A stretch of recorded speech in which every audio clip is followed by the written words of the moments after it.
The War of 1812. Taxation without representation was the cause of the American Revolution. The cause of this second war with England was the impressments of American sailors and the capturing of our vessels. Now let us see if we can understand what impressments of American sailors means. Of course, England did not feel very kindly towards the American colonies after the Revolution. Not only had she met with a most humiliating defeat from those whom she had laughed at and called barnyard soldiers, clodhopper militia, and many other such contemptuous names, but she had also lost a very valuable colony, one that would have been a source of great wealth to her as it grew in numbers and in power. Ever since the Constitution had been formed, and the American nation had seemed so full of success, England had been doing everything possible to injure American commerce.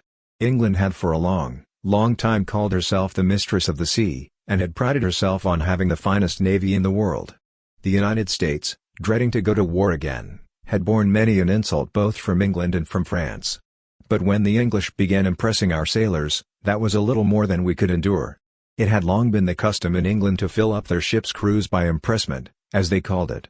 This is the way they went about it.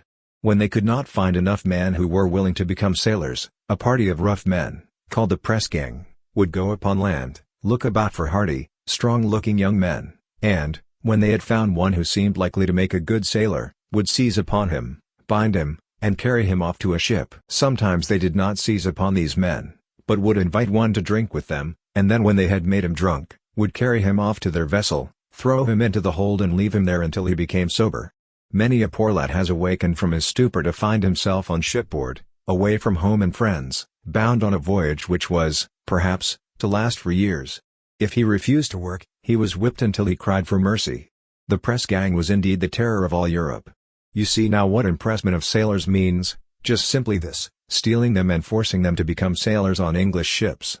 And now, when I tell you that thousands of Americans had been seized in just this way by these English ships, do you wonder that again America declared war against England?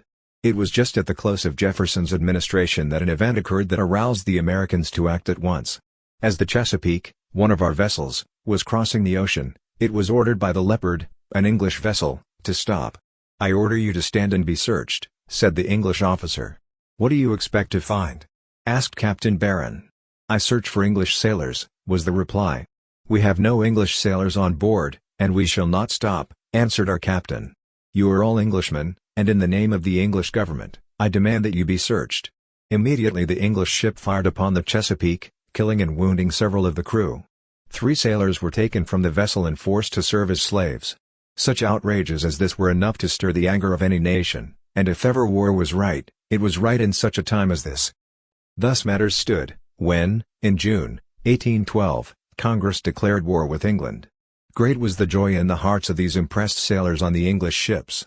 Many of them at once refused to pull another rope on board a ship belonging to a nation at war with their own country. "Will you do your duty on this ship?" asked one captain of an American who was suffering under the lash for a refusal to work the ship. "Yes, sir," answered the man, with his back bleeding at every pore. "It is my duty to blow up this ship, an enemy to my country, and if I get a chance, I'll do it." The captain looked round in astonishment.